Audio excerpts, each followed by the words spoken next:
పేరు శ్రీవల్లి, మహబూబ్నగర్ జిల్లా జనసేన పార్టీ మహిళా నాయకురాలిని. గత 15 రోజుల నుంచి పవన్ కళ్యాణ్ గారు ఏమైతే తెలంగాణలో సభ పెడతా అన్నప్పటి నుంచి ఇక్కడ తెలంగాణలో ఎంత రచ్చ స్టార్ట్ అయిందో అందరూ తెలంగాణ ప్రజలందరూ చూస్తున్నారు. తెలంగాణలో ఎవరైనా ఉండొచ్చు, ఇటు బంగ్లాదేశ్ వాళ్ళు ఉండొచ్చు, ఇతర రాష్ట్రాల వాళ్ళు ఉండొచ్చు. తెలంగాణలో హైదరాబాద్లో అయితే వివిధ దేశాల వాళ్ళు కూడా ఉన్నారు. ఓకే, అంటే తెలంగాణ అనేది అందరినీ కలుపు. తెలంగాణ గడ్డ అనేది అన్ని కుల మత భేదం, ప్రాంతీయ భేదం లేకుండా అందరినీ కడుపులో పెట్టి కాపాడుకునే తెలంగాణని కొంతమంది ఉద్యమకారులు అనే పేరుతో జర్నలిస్టులు అనే కొందరు మాత్రమే, కొందరిని ఉద్దేశించి అంటున్న వాళ్ళు ప్రాంతీయ విభేదాలను విపరీతంగా రెచ్చగొడుతుండు. కారణం పవన్ కళ్యాణ్ గారు. పవన్ కళ్యాణ్ గారు వస్తే వాళ్ళకు ఎంత మైనస్ అవుతుందో వాళ్ళకి తెలుసు కాబట్టి అట్లా పవన్ కళ్యాణ్ గారు వచ్చి ఇక్కడ అసలు పవన్ కళ్యాణ్ గారు తెలంగాణ దోచుకోవడానికి రావట్లేదండి, తెలంగాణను వెళ్దామని రావట్లేదు. తెలంగాణను దోచుకునేది తెలంగాణలో ఉన్న నాయకులే, కొందరు నాయకులే. వాళ్ళు పడి తినడానికి అడ్డుపడతారని చెప్పేసి మా నోటికాడ కూడు అంటే ప్రజలు సంపాదించిన కూడును వాళ్ళు తింటున్నారు కదా, అది లాగుతారని చెప్పేసి పవన్ కళ్యాణ్ని విమర్శించి రానివ్వకుండా చేస్తే ఇటువంటి నాయకుడు వస్తే మాకు దొరకదురా నాయనని ఎవ్వరి బాధ వాళ్ళకున్నది, మీ పర్సనల్. కానీ పవన్ కళ్యాణ్ గారిని వ్యక్తిగతంగా దూషించి వ్యక్తిగతంగా మాట్లాడే హక్కు ఎవరికి లేదు. ఎందుకంటే పవన్ కళ్యాణ్ గారు ఇప్పుడు ఆంధ్రప్రదేశ్ డిప్యూటీ సీఎం, కనీసం డిప్యూటీ సీఎం అన్న గౌరవం కూడా లేకుండా ఒక ఆమె వచ్చి తమ్ముడు అంటది, ఇంకొక ఆయన వచ్చి ఏం రా అంటాడు. అసలు ఏమనుకుంటున్నారు మీరు పవన్ కళ్యాణ్ గురించి అడిగితే ఇక్కడ జన సైనికులు ఎవరు లేరని. అసలు తెలంగాణలోనే పవన్ కళ్యాణ్ అభిమానులు చాలా మంది ఉన్నారు. పవన్ కళ్యాణ్ గారికి రెచ్చగొట్టే వ్యాఖ్యలు చేసి అన్నారంటే జన సైనికులందరూ మీరు ఎవరైతే మాట్లాడుతున్నారో మీ ఇంటి చుట్టూ రాత్రింబవల్లో మీరు కాపలా పెట్టుకున్నా కూడా మిమ్మల్ని వదలకుండా తరిమి మిమ్మల్ని కొడతారు. కానీ పవన్ కళ్యాణ్ గారు ఆపుతున్నారు, మమ్మల్ని ఇట్లా కట్టేస్తున్నారు, కాలు చేతులు ఇట్లా కట్టేస్తున్నారు, మా నోరును కూడా కట్టేస్తున్నారు పవన్ కళ్యాణ్. వాళ్ళకి సంస్కారం లేదని చెప్పేసి మనం అంతా హీనంగా దిగజారొద్దు, మాట్లాడకండి బాబు అని పవన్ కళ్యాణ్ మమ్మల్ని రిక్వెస్ట్ చేసి ఆపుతున్నారు. మనకు కొన్ని ఉన్నాయి, కొన్ని విలువల మీద బతుకుతున్నాం. మనము తెలంగాణ మీద పడి తినడానికి దోచుకోవడానికి రాలే, సమాజ సేవ చేయడానికి వచ్చినాం. జనసేన అంటే జనసేనలో ఉన్న నాయకులు మొత్తం మధ్యతరగతి వాళ్ళే.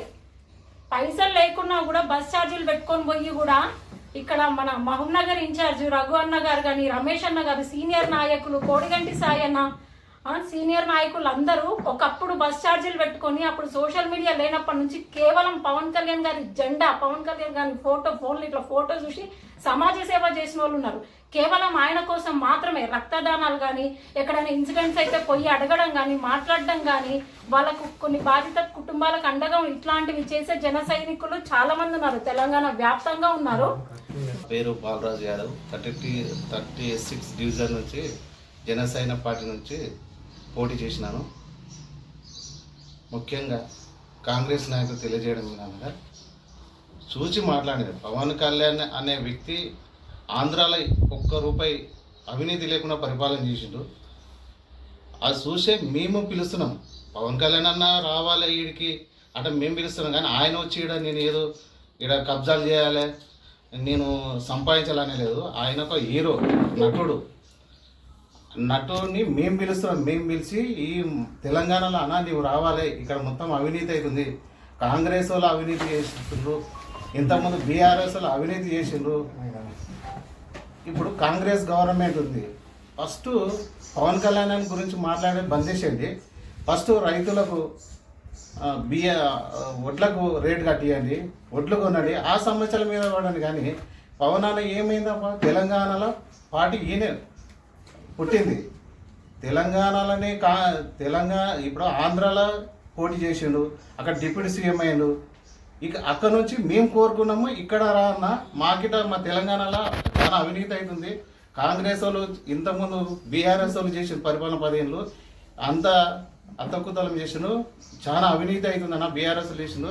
తర్వాత ఒకసారి అవకాశం ఇచ్చినాం, కాంగ్రెస్ ప్రజలకు ఇచ్చినప్పుడు దాన్ని కాపాడుకోవాలి. అంతేగాని ఏమవుతుంది, పవన్ అన్న వచ్చిండు, ఒక మీటింగ్ 2000 జనసేన కార్యకర్తల మీటింగే పెట్టుకోనికే మీరు అంత అన్న పెట్టడానికే చూస్తుంటే దాన్ని ఓర్వలేక ఇక్కడ మా అవినీతులన్నీ బయటపడతాయేమో, పవన్ అన్న అక్కడ నుంచి ఇక్కడ వస్తే అని భయం జొరి ఇవన్నీ అవినీతి చేయకూడదనా? అవినీతి మాట చేసిండు అట అని చెప్పకూడదు. ఇంకోటి అన్న ఏదో అక్కడ చెరువు అక్కడ భూమి కబ్జా చేసిన ఆట అంటున్నాడు హైదరాబాద్.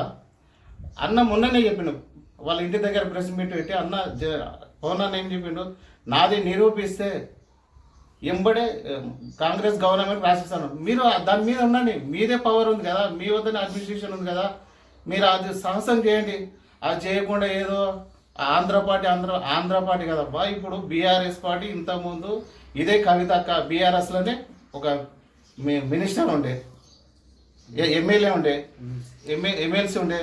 మళ్ళా ఆంధ్ర మీ నాయన పోయి కేసీఆర్ అక్కడ పోయి అక్కడ పంజాబ్లో 5 లక్షలు ఎందుకు ఇచ్చినావు రైతులకు? అదేదో తెలంగాణ, నువ్వు తెలంగాణ సరిగా చూసుకోబట్టే ఇప్పుడు వేరే పవన్ అన్న ఇక్కడ వచ్చే అవసరం లేదు. కానీ పవన్ అన్న రావాలి చెయ్యాలట అన్నకి ఏం లేదు. మేమే జనసేన కార్యకర్తలము, మేము పిలుస్తున్నాము, అన్న రాండి, మాకు మీరు ఆంధ్రాలో ఎంత మంచి పరిపాలన చేస్తుండో ఇక్కడ మాకు చేయండి అన్న అంటే. ఇప్పుడు ఆయన సంపాదించుకోవాలడం లేదు, ఆయన ఒక సినిమా హీరో, ఆయన చేయాలి. ఆయన ఒక సినిమా తీస్తే ఎన్నో కోట్లు వస్తాయి. ఆయన సంపాదించుకునే కాదు, ఉన్నది దానం చేస్తున్నాడు. అవినీతి లేకుండా ఆంధ్రాలో ఏ విధంగా చేస్తున్నాడో మాకేట ఇక్కడ తెలంగాణ నువ్వు రావాలన్నా అని ప్రజలు కోరుకుంటున్నారు, జనసేన కార్యకర్తలు కోరుకుంటున్నారు. మొన్న మీటింగు 2000 మందితోన జనసేన కార్యకర్తలతోన మీటింగ్ అయితే ఇంత పెద్ద ఇష్యూ కాకుండా మీరు మరీ టార్గెట్ చేసి ఎక్కడ పవన్ కళ్యాణ్ ఇక్కడ మీటింగ్ పెడితే మావన్నీ ఎక్కడ అవినీతులు అవన్నీ బయటకు తీస్తాడని భయపడి అన్ననే రానియకుండా చేసిండు.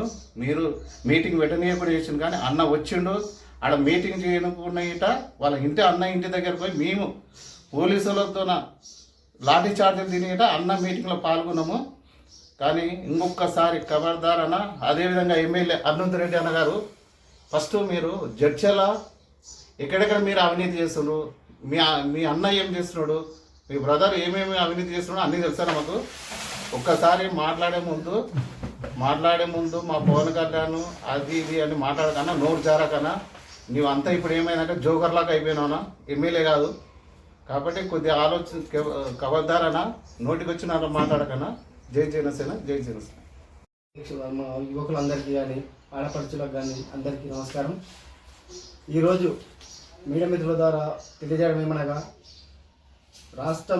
తెలంగాణ రాష్ట్రంలో శ్రీ కొణిదెల పవన్ కళ్యాణ్ ఆంధ్రప్రదేశ్ డిప్యూటీ సీఎం అయినటువంటి మా అధినేత శ్రీ పవన్ కళ్యాణ్ గారి పైన అనుచిత వ్యాఖ్యలు చేస్తున్నటువంటి కొంతమంది కాంగ్రెస్ నాయకులకు కానీ మిగతా చిల్లర బ్యాచ్ మీడియా అని చెప్పుకునే చిల్లర బ్యాచ్ కూడా చెప్తున్నా. మహబూబ్ నగర్ నుంచి చెప్తున్నాము. ఈరోజు జనసేన పార్టీ తెలంగాణ అన్న భావన రానప్పుడే 2014లో పార్టీ ఆవిర్భావం చేసుకుంది. తెలంగాణలో పురుడు పోసుకుంది. అయితే ఈరోజు పవన్ కళ్యాణ్ సార్ని కొంతమంది కాంగ్రెస్ నాయకులు మన పక్కన, మన మహబూబ్నగర్ పక్కన జడ్చల్ల ఎమ్మెల్యే అరుణ్ రెడ్డి గారికి కూడా చెప్తున్నానా, మీరు చేస్తున్నట్టు వాక్యాలు మాకు ఏ సమన్వయంగా అనిపించట్లేదు. మీరు ఒక ఎమ్మెల్యే స్థాయిలో ఉండే కూడా మీరు ఈరోజు తెలంగాణ కాంగ్రెస్కి పనిచేస్తున్నారు, లేకపోతే ఆంధ్రప్రదేశ్ అనేటువంటి జగన్ వైఎస్ఆర్సీపీ పార్టీ అనుకుని మీరు మాట్లాడుతారో మాకు అర్థం కావట్లేదు. ఈరోజు మీరు అధికారంలో ఒక కాంగ్రెస్ పార్టీకి ఎమ్మెల్యే, మీరు ఒక నియోజకవర్గానికి మీరు అది మనసులోకి వస్తుందో మాకు తెలియట్లేదు. కానీ ఒకటి చెప్తున్నామన్నా, ఇంకోసారి అనుచిత వ్యాఖ్యలు మీరు చేస్తే నీ పక్కన ఉన్నటువంటి మహబూబ్నగర్ నుంచి వచ్చి నీ పైన తిరగబడతాం. ఎందుకనగా మీరంటే ఒక ఎమ్మెల్యే, మీరు మీద ఒక గౌరవం ఉంది. ఇదే జడ్చలలో కూడా జన సైనికులు ఉన్నారు, వీర మహిళలు ఉన్నారు. ఇలాంటివి తప్పు అనేది మాట్లాడేటప్పుడు రీజన్లో కరెక్షన్ లేకుండా మా అధినేత అనేటువంటి శ్రీ పవన్ కళ్యాణ్ గారు తప్పు ఉంటే మీరు చూపించండి. ప్రూఫ్ లేనిది మీరు తిక్క మాట్లాడితే మాత్రం ఎవరు ఒప్పుకోరు. అదేవిధంగా పొన్నం ప్రభాకర్ గారు చెప్తున్నా, ఇదా హుస్నాబాద్ నియోజకవర్గం, మీరు ఒక మంత్రిగా ఉన్నారు. ఈరోజు ఇదే హుస్నాబాద్ గురం తెలంగాణ మహబూబ్ రాణి అని ఉన్నారు మీరు హైదరాబాద్కి సార్ని పవన్ కళ్యాణ్ గారిని. నీ ఊరికి ఎంచి నువ్వు రాణికి రోడ్డు చక్కగా చేసుకోరు బాబు. ఫస్ట్ నీ ఊర్లో నీ హుస్నాబాద్ నీ నియోజకవర్గం నువ్వు ఒక ఎమ్మెల్యే, ఒక మంత్రివి, నీకే రోడ్డు చక్కలేనప్పుడు మా అధినేత పవన్ కళ్యాణ్ గారిని నువ్వు రాణి అని అంటే. ఈరోజు ఒకటే చెప్తున్నాం అందరికీ, మన కవితక్కకి కూడా చెప్తున్నాం, మీరు ఒక వీర మహిళ. ఈరోజు మీరు ఒక పార్టీ పెడితే కూడా మా సార్ ఎందుకు ఆహ్వానిస్తారు వెళ్తా పదొక్కరిని. ఇది ఎవరు అబ్బా సొత్తు కాదు. ఎవరన్నా ప్రజాస్వామ్యంలో ఎవరన్నా ఏ పార్టీ అయినా పెట్టుకోవచ్చు, ఏ పార్టీ అయినా ఎవరైనా తీసుకోవచ్చు.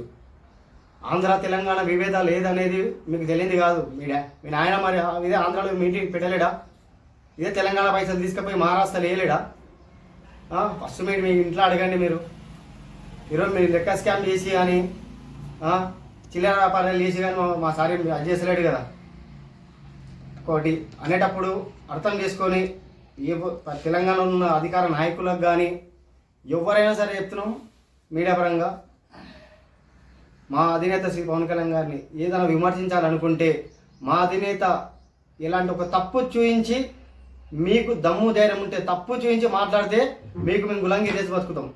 తెలంగాణ జనసేన జెండా పక్కకు పెట్టి మీకు పనిచేస్తామని చెప్తున్నాం. జనసైనికులకనే మీ పార్టీలకే పనిచేస్తాం. మా సార్ ఒక అనుచిత వాక్యాలు ఒక్కటి తప్పుడు భావన ఉన్నది ఒక్కటి చూపిస్తే మేము మా మైబూర్నగర్ నుంచి మా జనసైనికులు అందరం కలిసి కూడా మీ పార్టీలోకి వచ్చి మీకు పనిచేస్తాం.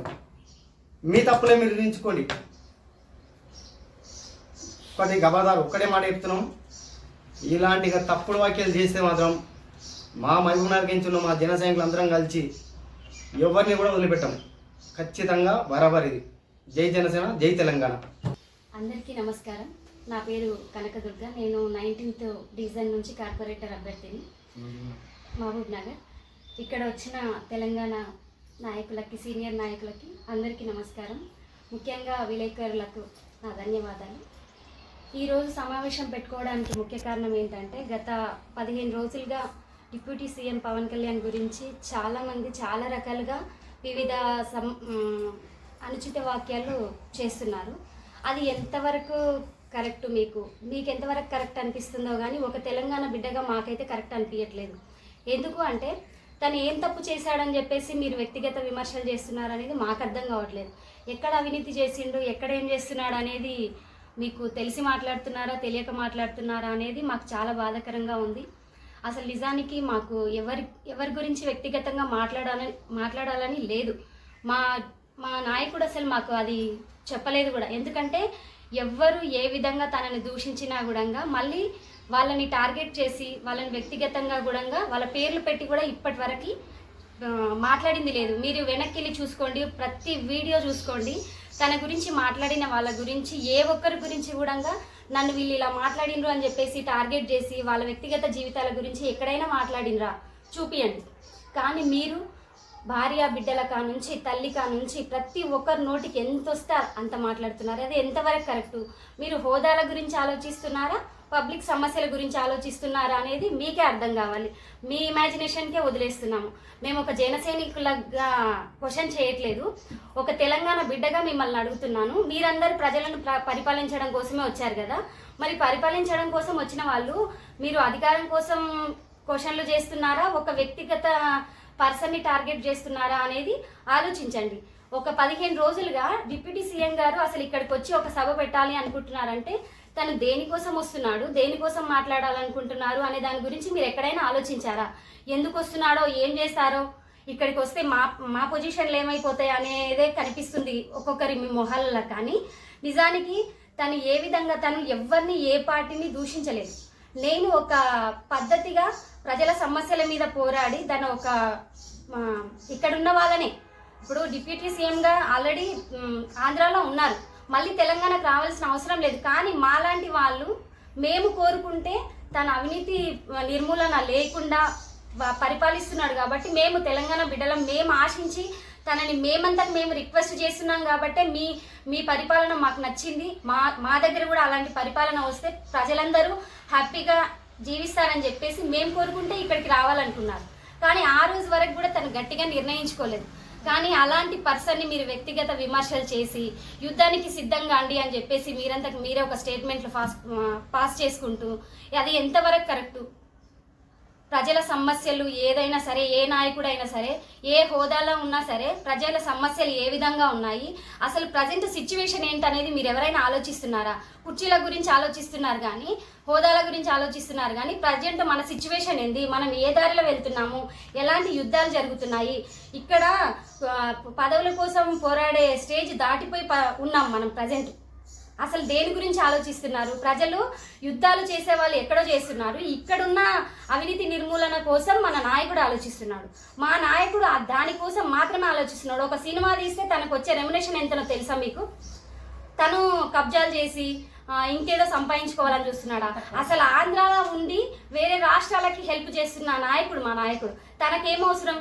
అవినీతి కబ్జాలు చేసి తను సంపాదించుకోవాల్సిన అవసరం ఏముంది? తను ఒక యాడ్ చేస్తే తనకు డబ్బులు వస్తాయి. ఒక ఏసీలో కూర్చొని సంపాదించుకునే పర్సన్ రోడ్లల్లా రప్పలల్లా రాళ్ళల్లా తిరగాల్సిన అవసరం ఏముంది? ఆ మాత్రం ఆలోచించలేరా మీరు? ఒక నాయకుడు దేనికోసం వస్తాడు? ఒక నాయకుడు మినిమం ఏం కావాలి? ఒక పర్సన్కి ఏసీలో కూర్చున్నాడు, రాజభోగాలు అనుభవిస్తున్న వాడికి రాళ్ళల్లో రప్పల్లో ఎక్కడో కొండకోనల మధ్యలో రోడ్లు లేని వాళ్ళకి రోడ్లు వేయించవలసిన అవసరం ఏముంది? ఇద్దరు చిన్నపిల్లలకి హెల్ప్ అడగంగానే వాళ్ళకి హెల్ప్ చేయాల్సిన అవసరం ఏముంది? వాళ్ళు ఓట్లేస్తారా? చిన్నపిల్లలు ఓట్లేస్తారా? కాదు కదా. ఈ మధ్యకాలంలో ఈ 2 రోజులలో ఒక గర్భిణీ స్త్రీ అసలు రోడ్డు లేని ప్రాంతాల్లో కొండగట్టు ప్రాంతాలలో డెలివరీ అయ్యింది. ఆ వీడియో చూసినా కూడా తను స్పందించి తనకు హెల్ప్ చేయాలనుకునే నాయకుడు. మీరు ఎవరైనా అలాంటివి ఆలోచిస్తున్నారా? అస్తమానం ఎవరి గురించి వ్యక్తిగతంగా దూషించాలి, ఎవరి గురించి ఏం చెప్పాలి అని చెప్పేసి ఆలోచిస్తున్నారు కానీ అసలు ప్రజల సమస్యల గురించి ఎవరైనా ఆలోచిస్తున్నారా? ఏ మూలన ఏ సమస్య జరుగుతుంది, ఏ కాలేజ్లో ఏ స్టూడెంట్స్ ఎలాంటి ప్రాబ్లం ఫేస్ చేస్తున్నాడు, విద్యా వైద్యం దాని గురించి ఎవరైనా ఆలోచిస్తున్నారా? ఒక పర్సన్ వస్తే మావి ఏమైపోతాయి, మా రాజకీయాలు ఏమైపోతాయి, మా హోదాలు ఏమైపోతాయి అని ఆలోచిస్తున్నారు తప్ప నిజానికి ప్రజల సమస్యల గురించి మీరు ఎక్కడ ఆలోచిస్తున్నారు? మీరు కరెక్ట్గా ఉంటే మేము అక్కడి నుంచి మా నాయకుడిని పిలిపించుకోవాల్సిన అవసరం ఏముంది? నిజంగానే మీరు అవినీతి చూపించండి. మేము జనసేనలో మా సీనియర్ రగన్న గారు మాట్లాడినట్టుగా మేము చెప్తున్నాము. అన్న చెప్పిండు కదా, మేమందరం కూడా అన్నకు మద్దతుగానే చెప్తున్నాము. నిజంగా మా నాయకుడు అవినీతి ఉంది అని చెప్పేసి మీరు నిరూపించండి. మీరు ఎవరు పరిపాలన కరెక్ట్గా చేస్తారో వాళ్ళని బట్టి మేము తిరుగుతాం, జనసేనను వదిలేసి తిరుగుతాం. కానీ అనవసరంగా నోటికి వచ్చింది కదా, మైక్ దొరికింది కదా అని చెప్పేసి అనవసరమైన మాటలు వదలకండి. మీలాగా మేము మాట్లాడలేము, మా నాయకుడు అది మాకు నేర్పించలేదు.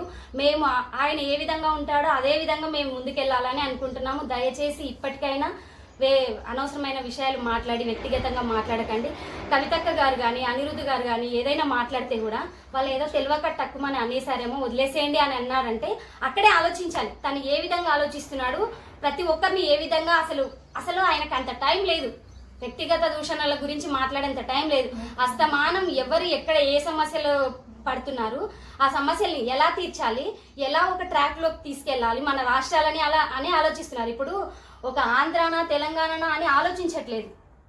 నాయకుడు ఎవరైనా సరే, ఏ పార్టీ వాళ్ళైనా సరే, ఎక్కడి నుంచి అయినా వచ్చి అది అవినీతి నిర్మూలన లేకుండా పరిపాలిస్తే మిగతా యుద్ధాల గురించి తర్వాత ఆలోచించవచ్చు.